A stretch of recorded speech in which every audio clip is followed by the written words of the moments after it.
जय हिंद दोस्तों। अगर आपको याद होगा तो हम लोग पीछे के क्लास में फर्टिलाइजेशन के चैप्टर को कवर कर रहे थे और उस फर्टिलाइजेशन के चैप्टर में जब हम लोग पढ़ रहे थे कि किसी भी प्लांट का जब सेक्सुअल रिप्रोडक्शन होता है तो उसकी कौन कौन सी प्रोडक्ट बनती है और उस प्रोडक्ट बनने की प्रोसेस क्या होती है, उनके सारे एक एक प्रोसेस के बारे में हम लोग कवर किए थे कि अगर ये जनरल फर्टिलाइजेशन करता है तो कैसे बनता है। मतलब कि हम लोग जो स्टेप सीखे थे वो था प्री फर्टिलाइजेशन का स्टेप कि कैसे ओवम और क्या कहते हैं स्पर्म का, मतलब कि अगर इनमें बात करें तो ओव्यूल्स और पोलन ग्रेन्स का कैसे फॉर्मेशन होता है। फिर हमने क्या किया कि फर्टिलाइजेशन कराया और फर्टिलाइजेशन को लेकर गए कि किस तरह से पोलन ग्रेन रिलीज होते हैं, रिलीज होने के बाद कौन कौन से उसमें फैक्टर काम करते हैं पोलिनेशन के लिए।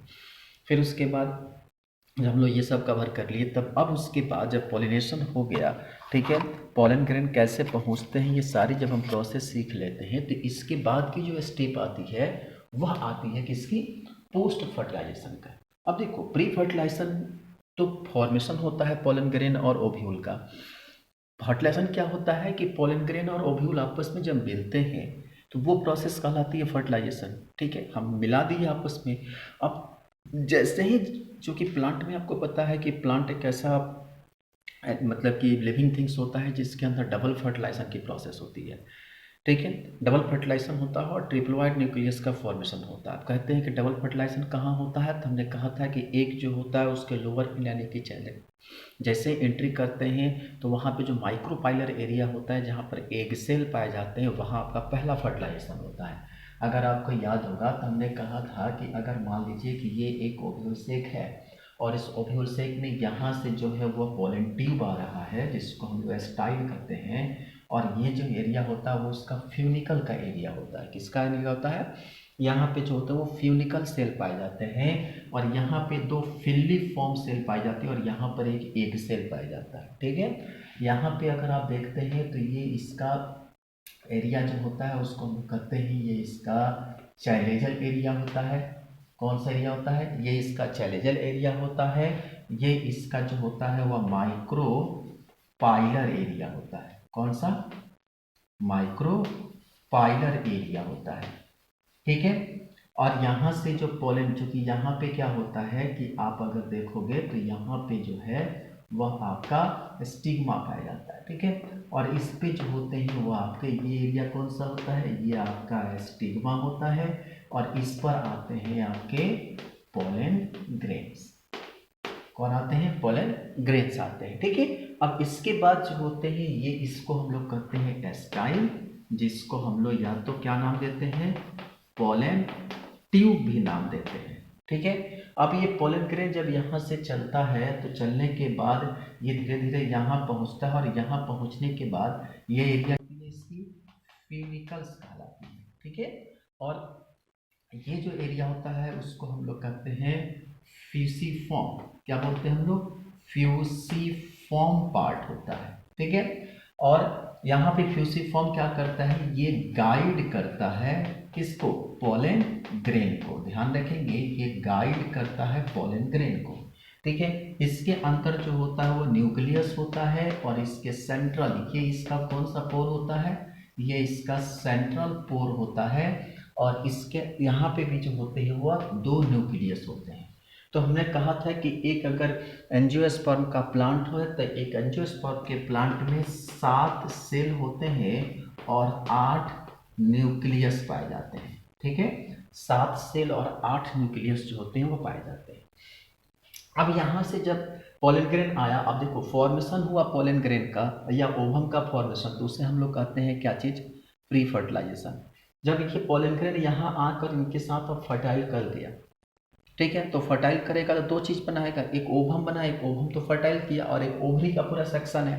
ठीक है, ये क्या है आपका ओवरी और इंटरनल क्या है, ओवम है। तो जो ओवरी है पूरा ये पूरा क्या है, क्या है, ओवरी है और ये जो है इसका एक ओवम है। ठीक है, तो ओवम और ओवरी, ओवरी क्या होता है कि पूरा एरिया जो होता है वो ओवरी होता है और उसके अंदर जहाँ एग सेल बनते हैं वो उसके ओवम होते हैं, इसे ओव्यूल्स कहते हैं। ठीक है, अब यहाँ पे पोलन ग्रेन आया, अगर यहाँ पर फर्टिलाइजेशन करता है तो फर्टिलाइजेशन ये इसकी कहलाती है कौन सी, एग सेल। ठीक है, और फर्टिलाइजेशन यहीं पर होता है और यहीं से जाइगोट बनना शुरू होता है। तो तो एक पोलन ग्रेन आता है जो यहाँ आकर फर्टाइल करता है और दूसरा पोलन ग्रेन जो होता है वो यहाँ आकर फर्टाइल करता है। ठीक है, तो एक पोलन ग्रेन यहाँ और एक पोलन ग्रेन यहाँ, तो सेंट्रल पोर पर ही फर्टिलाइजेशन होता है और इसके एक सेल पर ही फर्टिलाइजेशन होता है। इस तरह के फर्टिलाइजेशन को हम लोग कहते हैं डबल फर्टिलाइजेशन, और सिर्फ किस में होता है, सिर्फ और सिर्फ प्लांट में होता है। ठीक है, अब यहाँ से जैसे ही फर्टिलाइजेशन हुआ और यहाँ पे जब इसका पोलन ग्रेन का जब न्यूक्लियस जाएगा तो यहाँ पे कितने न्यूक्लियस हो जाते हैं, 3 न्यूक्लियस होते हैं, हम लोग कहते हैं ट्रिप्लोइड न्यूक्लियस। ध्यान रहे, ट्रिप्लोइड न्यूक्लियस भी सिर्फ और सिर्फ प्लांट में होता है और किसी में नहीं होता है। ठीक है, अब इसके बाद क्या होता है कि फर्टिलाइजेशन हो गया, और फर्टिलाइजेशन के बाद क्या होता है कि जैसे ही फर्टिलाइजेशन होगा तो उसमें 2 चीज पार्ट होंगे, एक होगा ओव्यूल, एक होगा ओवरी। तो ओव्यूल जो होता है, ध्यान रखेंगे, ओवम या इसको हम लोग कहते हैं ओव्यूल, ये ओव्यूल जो होता है वह जाकर सीड का फॉर्मेशन कराता है। ध्यान रहे, ये क्वेश्चन है, ये क्वेश्चन है एग्जाम का, इस सीड का फॉर्मेशन किससे होता है, तो ओव्यूल से होता है। और फ्रूट, देखो फ्रूट और सीड अलग अलग चीज है, ये तो डिसाइड आप कर ही सकते हो ना कि फ्रूट और सीड एक है कि अलग अलग है। अरे आम खाते हो तो आम के अंदर जो गुठली है वो उसका सीड है, और बाकी आम पूरे गुठली सहित आम को बोल दो तो वो फ्रूट है। कहते ना आम एक फल है, अभी थोड़े कहते हैं गुठली एक फल है। ठीक है, तो जो ओव्यूल है, मतलब कि जो ओव्यूल है उससे जो होता है वो सीड का फॉर्मेशन होता है। क्यों, क्योंकि ओव्यूल से ही तो नए अंडे का फॉर्मेशन होगा, मतलब नया बॉडी का डेवलपमेंट होगा। आई बात समझ में। तो अगर मान लो कि एक टेस्टिस है, तो टेस्टिस पूरा एक बॉडी के पार्ट है, और टेस्टिस के अंदर सर्टोली सेल क्या करता है, स्पर्म का फॉर्मेशन करता है। ठीक है, तो उसी तरह से इसमें क्या होता है कि पूरे ओव्यूल जो है, ये ओव्यूल को जहाँ पर फर्टिलाइजेशन होता है यहाँ से सीड बनता है, और ये पूरा एम्ब्रायो जिसको हम पूरा ओवरी को कब बनता है, वहाँ से फ्रूट बनता है। तो फ्रूट की फॉर्मेशन कहाँ से होती है, ओवरी से होती है, और सीड की फॉर्मेशन कहाँ होती है, ओव्यूल से होती है। आई बात समझ में। अब देखो इतने प्रोसेस के बाद जब हम लोग इसी टर्म, जिसको हम लोग यानी कह सकते हैं कि the formation of seed and fruits from the ovary, ovum and ovary या ovule and ovary, this process is called post fertilization. Post fertilization क्या होता है कि जो फर्टिलाइजेशन के बाद जब ओव्यूल जो है वो सीड में कन्वर्ट होगा और ओवरी जो है अगर फ्रूट में कन्वर्ट हो जाता है, तो इस प्रोसेस को हम लोग कहते हैं पोस्ट फर्टिलाइजेशन। कहो समझ में आ गया। पोस्ट फर्टिलाइजेशन क्या होता है कि the formation of seed and fruit in the flowering plant from the ovule and कहाँ, ovary, is called post fertilization. अब पोस्ट फर्टिलाइजेशन में सबसे पहला जो टर्म हम लोग को सीखना वो है आपका एंडोस्पर्म। क्योंकि एंडोस्पर्म से क्या होगा भाई, एंडोस्पर्म और एम्ब्रायो 2 चीजें हमको सीखना है, क्योंकि जब तक एंडोस्पर्म का फॉर्मेशन नहीं होगा तब तक एम्ब्रायो नहीं बनेगा। ठीक है, क्योंकि एंडोस्पर्म में क्या होता है, प्राइमरी मदर सेल होते हैं जहां से वो फर्टाइल करने के बाद एम्ब्रायो का फॉर्मेशन करता है। तो एंडोस्पर्म क्या होता है कि ये जनरली क्या है, आप कह सकते हो कि एंडोस्पर्म जो होता है यह एक स्टेप है for the formation of embryo. Endosperm क्या है, एक स्टेप है, ध्यान रखेंगे, आप कह सकते हैं कि एक फर्स्ट स्टेप है for the formation of embryo. Embryo बनाने का ये पहला स्टेप है, यहीं से एम्ब्रायो का फॉर्मेशन शुरू होता है। ठीक है, और जैसे ही यहां से एम्ब्रायो का फॉर्मेशन की स्टेप शुरू होती है, अब इसकी प्रोसेस आगे कैसे काम करता है इसको समझो। ठीक है, अब कह रहा है कि मान लीजिए कि अब जो जनरली जो होता है कि प्राइमरी एंडोस्पर्म सेल जो होता है वो डिवाइड होता है। प्राइमरी एंडोस्पर्म सेल, अगर आपको याद होगा, primary endosperm mother cell, PEM, आपको हम पहले भी पढ़ा चुके हैं कि प्राइमरी एंडोस्पर्म सेल या प्राइमरी मदर, आपको याद होगा कि जब हम लोग पढ़ते थे कि प्राइमरी मदर सेल या एंडोस्पर्मिक मदर सेल, तो कहते हैं कि सबसे पहले जो होता है कि the primary endospermic cell derive respectively and form a triploid endospermic tissue. आपको भी पता है कि जो भी हमारे पास जो सेल का फॉर्मेशन होता है वो जनरली कहाँ से होता है, प्राइमरी स्पर्म मदर सेल से होता है। भाई वह स्पर्म का फॉर्मेशन हो यानी कि पोलन ग्रेन का फॉर्मेशन हो या कहाँ से हो, ओव्यूल का फॉर्मेशन हो, सारे के सारे जो होते हैं वो पीएम से बन के आते हैं। एक अलग होता है कि एक मेगा स्पोरेंजियल मदर सेल होता है, एक होता है माइक्रो स्पोरेंजियल मदर सेल। याद है ना आपको? माइक्रोस्पोरेंजियल मदर सेल जो होता है वो पोलन ग्रेन का फॉर्मेशन करता है, और mother mega sporangial mother cell जो होता है वो ओव्यूल का फॉर्मेशन करता है। पर है तो पीईएम वो भी, प्राइमरी मेगा स्पोरेंजियम हो या माइक्रोस्पोरेंजियल मदर सेल हो, तो वो हम लोग वहाँ पढ़े हुए थे, ठीक है। तो यहाँ पर प्राइमरी एंडोस्पर्मिक मदर जो सेल होते हैं, इसको हम लोग क्या कहते हैं, ये आगे चलकर जनरली जो होता है वो फर्टिलाइजेशन में विशेष रूप से क्या करता है, भूमिका निभाता है। अब देखो कह रहे हैं कि मान लीजिए कि हमारे पास प्राइमरी एंडोस्पर्मिक सेल है, ठीक है, और ये क्या करता है, आप इसको पीईसी लिख लो अगर आपको यह दिक्कत हो रहा है तो, प्राइमरी एंडोस्पर्मिक सेल। कई बार primary spermic endospermic mother cell भी कहा जाता है, इसलिए आप सेल को रख लो। ये क्या होता है कि जनरली ये ट्रिप्लोइड एंडोस्पर्म का फॉर्मेशन करता है। किस तरह का? ट्रिप्लोइड एंडोस्पर्म का स्पर्मिक सेल्स का फॉर्मेशन करता है। किस तरह के? ट्रिप्लोइड सेल बनता है। सेल क्या यहाँ पर सबसे अच्छा होता है, क्योंकि सेल तो काफी छोटा लेवल का हो जाएगा, यहाँ पे टिश्यू का फॉर्मेशन होता है, ठीक है। किस तरह का होता है? वह ट्रिप्लोइड टिश्यू का फॉर्मेशन होता है। अब देखो जो ये टिश्यू होता है वो क्या होता है कि इसके अंदर फूड मटेरियल जो होते हैं वो भरे हुए रहते हैं। अब देखो ये टिश्यू जो होते हैं, ये टिश्यू जो होते हैं वह फिल्ड विथ फूड मटेरियल, ठीक है। और ये टिश्यू जो होते हैं वो फूड मटेरियल से क्या होते हैं? फुलफिल होते हैं। और ये फूड मटेरियल से जो फुलफिल होते हैं इसमें रिजर्वायर होते हैं, और ये क्या करते हैं? न्यूट्रिशन का, जाहिर सी बात है कि फूड मटेरियल इसमें भरे रहेंगे तो क्या करेंगे, जो एम्ब्रायो का फॉर्मेशन होता है, ठीक है, एम्ब्रायो फॉर्मेशन में ये मिनरल्स और न्यूट्रिशन देते हैं। क्या करते हैं? ये मिनरल्स और एंड न्यूट्रिशन प्रोवाइड कराते हैं। आई बात समझ में? तो ये एम्ब्रायो के फॉर्मेशन में मिनरल्स और न्यूट्रिशन प्रोवाइड कराने में मदद करते हैं।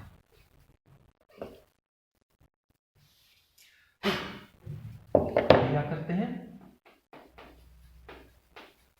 ये मिनरल्स और न्यूट्रिशन प्रोवाइड कराते हैं। अब देखो यहाँ पे जो मिनरल्स और न्यूट्रिशन कहाँ से? प्राइमरी एंडोस्पर्म सेल से हुआ, ठीक है। इसके अंदर क्या होती है? स्पेसिफिक टिश्यू जो होती है वो ट्रिप्लोइड एंडोस्पर्मिक टिश्यू होती है। वो टिश्यू क्या होता है? उसके अंदर मिनरल्स न्यूट्रिशन भरा रहता है जो एम्ब्रायो के फॉर्मेशन में न्यूट्रिशन देते हैं।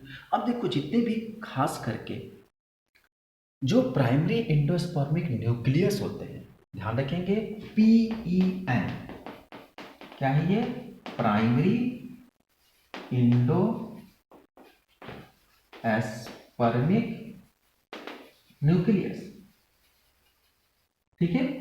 इसके अंदर जो प्राइमरी एंडोस्पर्मिक न्यूक्लियस होते हैं ये जनरली क्या करते हैं कि इसमें एक स्पेशल टाइप के जो न्यूक्लियस होते हैं, ध्यान रखेंगे, जो न्यूट्रिशन प्रोवाइड करता है, तो इसमें most common type of the endospermic develop होता है, और ये क्या करता है कि फ्यूनिकल्स का फॉर्मेशन करता है, ठीक है।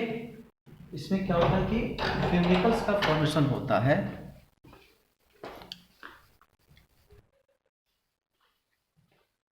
अब यहां से प्राइमरी एंडोस्पर्मिक न्यूक्लियस का जो फॉर्मेशन कर लेता है, अब ये क्या होता है कि जैसे ही ये प्राइमरी एंडोस्पर्मिक न्यूक्लियस बन जाता है, और बनने के बाद अब ये सेल क्या करता है कि डिवाइड करता है, और ये अंदर डिवीजन करने के बाद ध्यान रखेंगे यही प्राइमरी एंडोस्पर्मिक न्यूक्लियस जो है आगे चलकर फ्री न्यूक्लियाई का फॉर्मेशन करता है। क्या करता है? फ्री न्यूक्लियाई बनाता है, ठीक है। फ्री न्यूक्लियाई का फॉर्मेशन करता है, और ये फ्री न्यूक्लियाई बनाने के बाद जो क्या होता है कि अब ये स्टेज धीरे धीरे डेवलप करते हैं, और ये स्टेज डेवलप करने के बाद फ्री न्यूक्लियर एंडोस्पर्म का फॉर्मेशन करते हैं। क्या बनाते हैं? अब ये फ्री न्यूक्लियर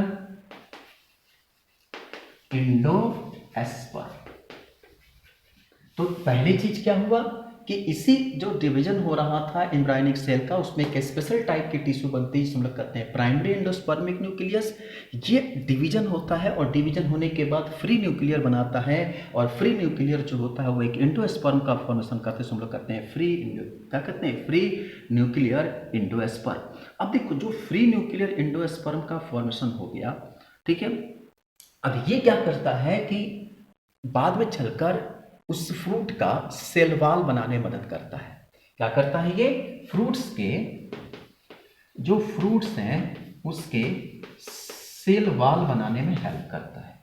तो पहली चीज देखो, एक एक कड़ी को जोड़ते चलो। पहला चीज प्राइमरी एंडोस्पर्मिक सेल, क्या कहते हैं, प्राइमरी एंडोस्पर्मिक सेल जो होता है वो एक एंडोस्पर्मिक टिश्यू बनाता है। इसके अंदर मिनरल सिंथेसिस होते हैं जो एम्ब्रायो के मिनरल सिंथेसिस में मदद करते हैं।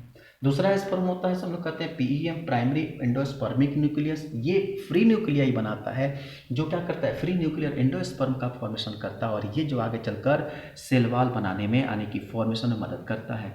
और ये आगे चलकर क्या करता है, एक एंडोस्पर्मिक एक सेलुलर स्ट्रक्चर देता है।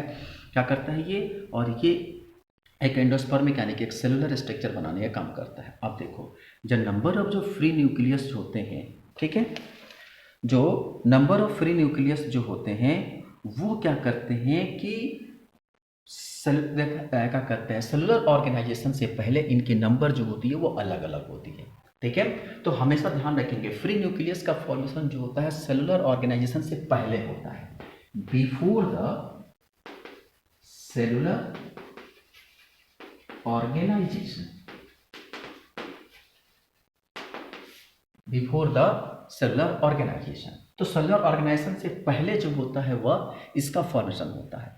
अब देखो कह रहा है कि जो आपने कभी देखा होगा कोकोनट के अंदर, कोकोनट के अंदर जो होता है, आपने कोकोनट देखेंगे तो कोकोनट के अंदर जो होता है, अगर मान लीजिए ये अगर आप एक कोकोनट के आप एरिया को देखते हैं, ठीक है, इस कोकोनट के ये एरिया जो होता है ये आपका एक व्हाइटिश एरिया होता है। ठीक है, ये क्या है, आपका कोकोनट है, और इस कोकोनट में आप देखोगे कि ये व्हाइटिश एरिया होता है, उसके ऊपर जो है एक मोटी सी कोटिंग पाई जाती है। ठीक है, तो उसकी एक लिक्विड होती है, उसमें पानी भरा हुआ रहता है। आप देखोगे तो इसमें क्या होता है कि पानी भरा हुआ रहता है, जिसको हम लोग कहते हैं कोकोनट वाटर। क्या होता है, इसमें कोकोनट का पानी भरा रहता है, कोकोनट वाटर होता है। आप इसमें क्या होता है कि जो फ्री न्यूक्लियर होते हैं वो ध्यान रखेंगे कि इसमें काफ़ी thousands of the free nuclear पाए जाते हैं, और जो वाटर होता है ना, जो वाटर है यही जो होते हैं वह फ्री न्यूक्लियर इसका फॉर्मेशन करते हैं।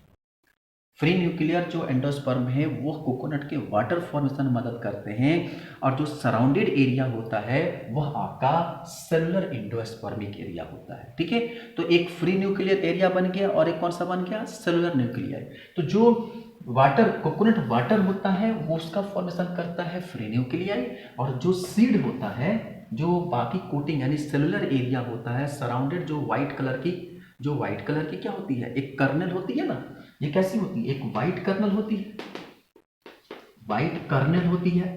व्हाइट कर्नल का जो फॉर्मेशन करता है वो काम किसका होता है, जो व्हाइट कर्नल का जो फॉर्मेशन करता है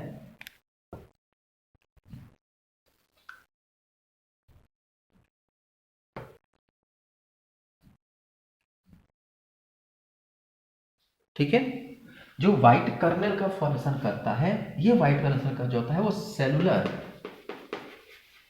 एंडोस्पर्म बनाता है। तो इसमें इस बात को आप ध्यान रखेंगे कि सेलुलर एंडोस्पर्म जो होता है वह व्हाइट कर्नल का फॉर्मेशन करता है। तो वो अलग अलग तरह के जितने भी सेल होते हैं, तो व्हाइट कर्नल बना लिया फ्री न्यूक्लियर। अब देखो जितने भी एंडोस्पर्म होते हैं या तो वो कंप्लीटली, ध्यान रखेंगे, अब बात तो यही हो गया ना कि एंडोस्पर्म जो होता है, एंडोस्पर्म जो होता है वो क्या करता है भाई, सीड का फॉर्मेशन करता है। एंडोस्पर्म जो है वो सीड का फॉर्मेशन करता है। तो या तो वो मतलब ये नॉट सीड का, एंडोस्पर्म जो होता है वह एम्ब्रायो का फॉर्मेशन करता है। क्या बनाता है, एम्ब्रायो बनाता है। अब ये एम्ब्रायो जो होते हैं दो तरह के होते हैं, या तो वह कंप्लीटली होता है और या तो वह पार्शियली होता है।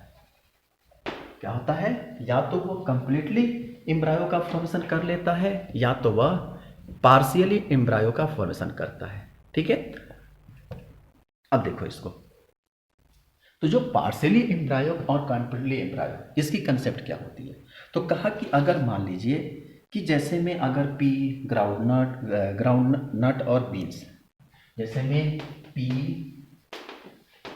ग्राउंड नट और बीन, इनमें जो देखोगे आप ये सारे के सारे प्लांट जो होते हैं फुल्ली जो होते हैं वो डेवलप कर जाते हैं, मतलब पूर्ण रूप से एम्ब्रायो का फॉर्मेशन कर लेते हैं। कुछ ऐसे होते हैं जिसमें पार्शियल फॉर्मेशन होता है, जैसे में आपने देखा होगा कस्टर या कोकोनट, ठीक है। तो कुछ जो होते हैं पार्शियल जो फॉर्मेशन करते हैं, एग्जाम्पल हो गया कस्टर, कोकोनट, ये जो प्लांट होते हैं इनके सीड जो होते हैं वो पार्शियल, यानी कि जो सेलुलर एम्ब्रायो है वो पार्शियल यहाँ पर फॉर्मेशन करता है, ठीक है। अब देखो कह रहे हैं कि जैसे ही ये सीड बन गया, अब कह रहे हैं कि कुछ जो सीड होते हैं ये ध्यान रखेंगे, ये जो कोकोनट और सीड के जो ये पार्शियल एम्ब्रायो बने ना, इसका यूज जो होता है यूज्ड इन जर्मिनेशन। अब देखो कहोगे कि सर नहीं समझ में आया, आपने कोकोनट देखोगे, जब कोकोनट देखोगे ना तो कोकोनट में आपको देखने को क्या मिलता है, ये कोकोनट है, यहाँ पे ये इसकी इंटरनल एरिया है, ठीक है, ये इसका रेसेस होते हैं, ठीक है, इसके रेसेस है, और ये इसका वाइट पार्ट होता है, वाइट कैरल होता है जिसको हम बोलते हैं, ठीक है। और वाइट कैरल जो होता है वो किसके बना होता है, एंडोस्पर्म का बना होता है, ठीक है। और ये इसके अंदर जो वाटर होता है वो बना होता है किसका, फ्री न्यूक्लियाई का बना होता है, ठीक है। अब यहाँ पे जो फ्री न्यूक्लियाई या जो एंडोस्पर्म है, आप देखोगे कुछ देर के बाद, कुछ समय के बाद, क्योंकि ये पार्शियल डेवलप है, फुल्ली डेवलप नहीं है, यही जो यहाँ पे आप देखोगे ना, यहाँ पे एक वाइट कलर के पेलिकल्स दिखाई देती है, एक और वाइट कलर का, मतलब कि आप समझ लो कि थोड़ा सा लाइट गोल्डन कलर में, लाइट गोल्डन कलर का होता है, कैसा होता है, लाइट गोल्डन कलर का होता है, ठीक है। अब ये लाइट गोल्डन कलर का जो होता है ये आपको बाद में चलकर जर्मिनेशन में मदद करता है, किसमें मदद करता है, जर्मिनेशन में मदद करता है, ठीक है। तो ये एक जर्मिनेशन में पार्टिसिपेट करने वाला प्लांट होता है। अब देखो यही कोकोनट में था, कोकोनट हो गया, कस्टर में हो गया, ये आगे चलकर जर्मिनेशन में मदद करता है, ठीक है। अब देखो कुछ में जो होते हैं सीड जो होते हैं, spilt one of the seed and castor and beans groundnut fruit of the loop. हाँ देखो ये क्या होते हैं कि अपने कुछ प्लांट होते हैं कि जो इसको एंडोस्पर्म को ओपन होता है, मतलब ये स्प्लिट हो सकता है, खुल सकता है, और कुछ जो होते हैं वो पैक होते हैं, जैसे में आप कोकोनट देखोगे वो पैक रहता है, आप उसके सीड को नहीं खोल सकते हो। लेकिन जो पी हो गया, ग्राउंडनट हो गया, ये बीन हो गया, इसके जो इसको क्या कर सकते हैं आप, स्प्लिट कर सकते हैं, स्प्लिट एंड ओपन, आप इसको क्या कर सकते हो, ब्रेक कर सकते हो और ओपन कर सकते हो, तो इसके अंदर स्प्लिटिंग और ओपन होने की कैपेबिलिटी होती है, ठीक है। और कोकोनट जो होता है ध्यान रखेंगे उसकी सीड जो है अंदर, मतलब आप इतना कह सकते हैं कि एंडोस्पर्म जब एम्ब्रायो का फॉर्मेशन किया तो इसकी सीड को आप आसानी से कभी भी किसी भी कंडीशन में ओपन करके आप देख सकते हैं, ठीक है। तो ये पूरी की कहानी क्या हो गया, एम्ब्रायो का फॉर्मेशन। अब एम्ब्रायो के फॉर्मेशन हो गया, अब इसकी सीड कैसे बनता है, अभी तक हम सिर्फ पता है एम्ब्रायो की कहानी, ठीक है। अब एम्ब्रायो के अंदर कैसे सीड का फॉर्मेशन होता है, मतलब एम्ब्रायो का जनरल स्ट्रक्चर कैसे होता है, किस तरह से वो जनरल मोनोकोटिलिडनस डाइकोटिलिडनस का हार्ट शेप होता है या फ्यूनिकल्स किसे कहते हैं, कैसे पॉलीम्यूल्स का फॉर्मेशन होता है, तो हम मिलेंगे जब नेक्स्ट क्लास में तो इसके बाकी डिटेल के बारे में चर्चा करेंगे, ठीक है। इसको आप एक बार बहुत अच्छे तरीके से देख लीजिए, ध्यान दे लीजिए, ठीक है। चलिए आज इतना ही, थैंक यू सो मच।